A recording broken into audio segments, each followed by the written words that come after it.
academyofphotography.com. Sorry, the wrong channel.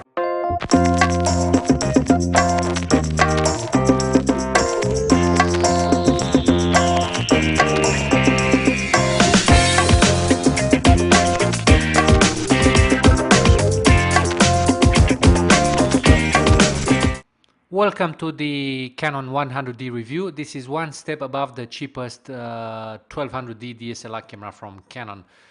It is targeting people who really want to learn photography and benefit all of the advantages of a DSLR, but still have a small and light option, easy to use and easy to travel with. The body is around $400–600 with or without lens, depending where you buy it from and what currency you are using. It comes with an 18 megapixel CMOS crop sensor, Digic 5 image processor, upgraded from Digic 4 as 1200D, 9 autofocus points, 4 frames per second, and a full HD video 1080p with a mention that it can deliver 60 frames per second at 720p. It can come as a body with 1855 f3.5 lens or without. It will accept EF and EFS mount lenses. Maximum ISO is 12,800, which is superior to the 1200D, and it is expandable to 25–600, pretty useless if you ask me, and it takes SD cards.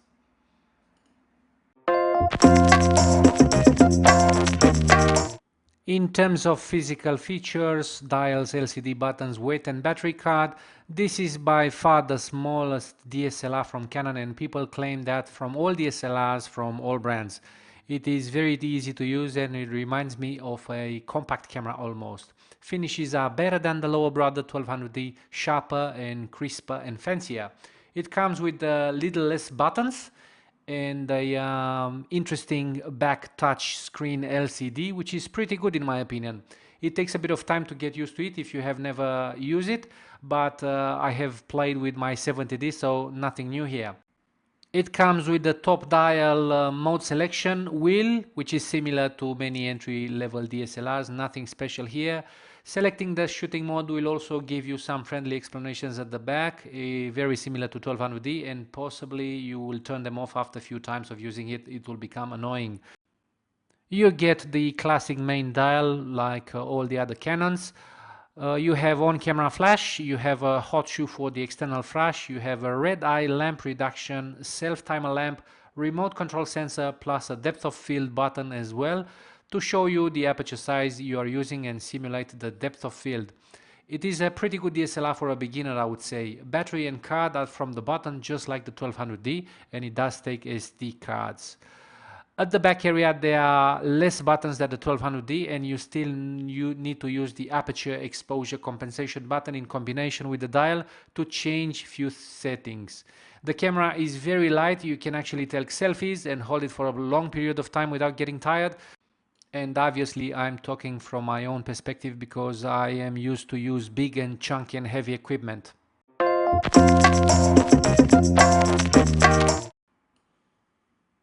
In regards to menus and settings, it's almost identical with the 1200D and the standard Canon menu organized horizontal from left to right and top to bottom, and you can select with the directional buttons or actually touch the screen.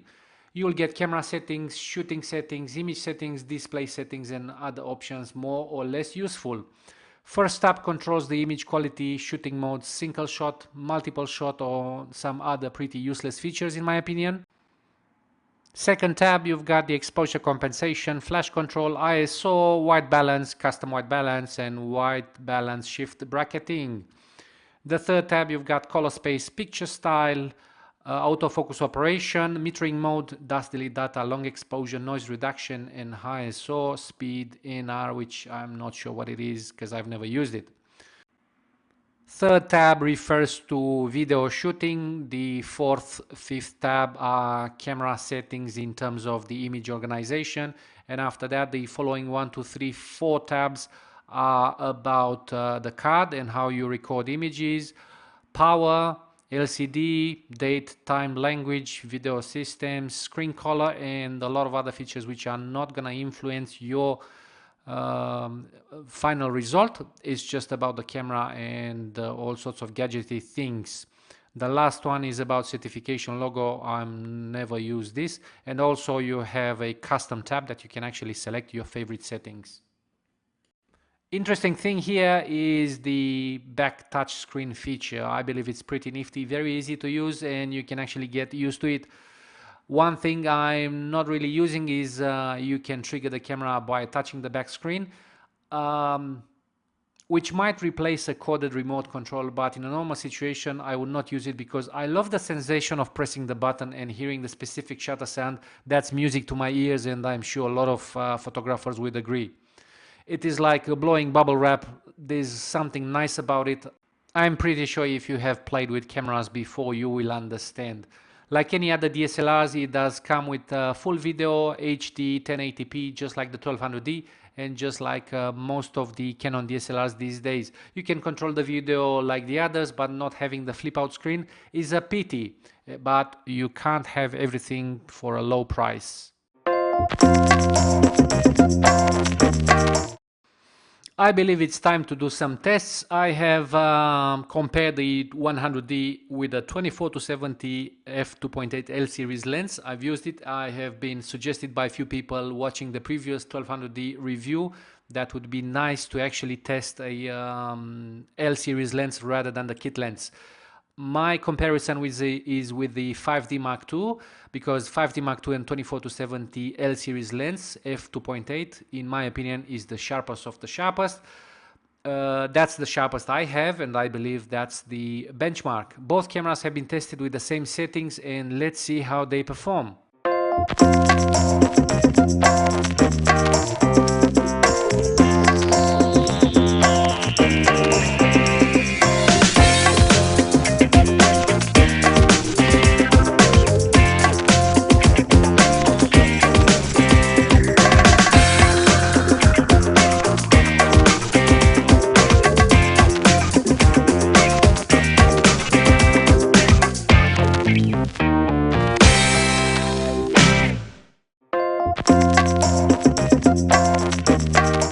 Okay, now it's the time for the video test. The short footage is a comparison between 100D together with the Canon 70D, which is my favorite DSLR, which I shoot a video with. And the images and the quality will speak for itself. I'm not gonna make further comments on this one.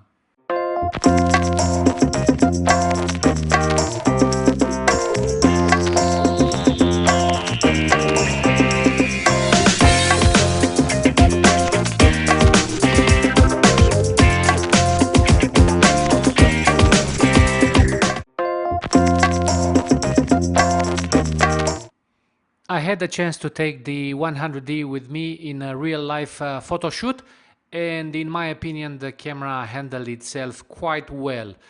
The quality is not as high as the high-end level DSLRs, but in my opinion it can face the challenge. I'm gonna let you enjoy the results.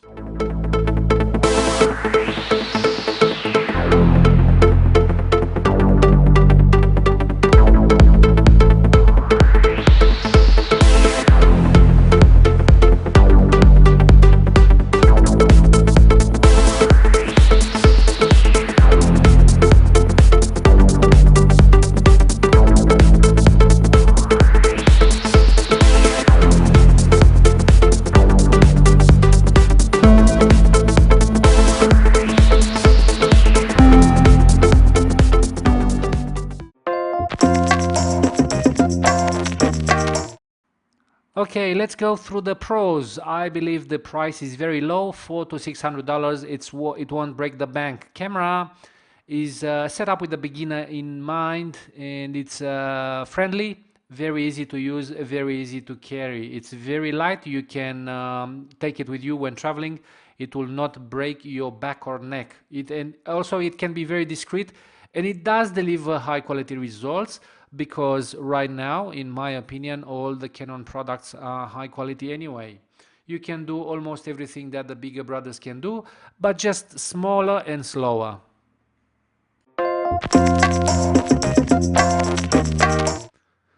Why you should not buy, and let's go through the disadvantages of this camera. If you want speed, this is not good for you. 3 frames per second is pretty lame, and it will not help you capture motion as good as a faster camera can do. That's pretty much the same disadvantage with the 1200D. Not having a flip around screen for video is a deal breaker for me, but if it doesn't matter to you, I would suggest this camera would be good. The LCD screen is pretty good, and one thing that really annoys me is actually I cannot see the battery status. For me, it's important that I need to know where the battery is, and this camera does not give me this feature.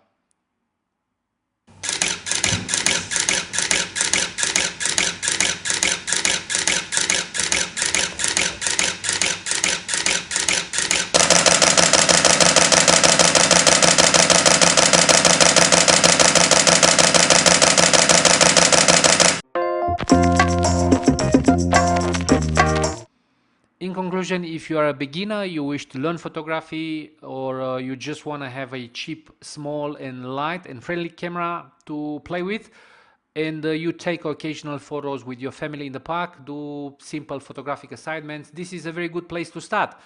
It does not have all the features, blips and blobs like the bigger brothers. It does have a little bit more features than the 1200D, and the difference probably is very small.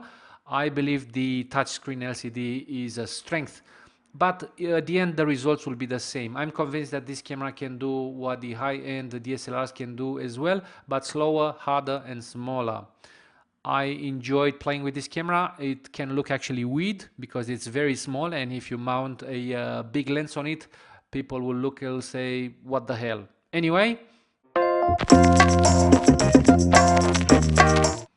if you are a beginner photographer, you're still struggling with the basic concepts of photography or camera settings, I would like to extend the invitation for you to check out my book, Master Your Camera in 10 Easy Exercises, where you can actually learn in 10 days how to control your camera completely in manual mode and also understand all the basic concepts of photography. Check out the website. Remember to subscribe. See all the detailed instruction how you can get your copy today. And until I see you next time, I wish you happy shooting. Thank you very much.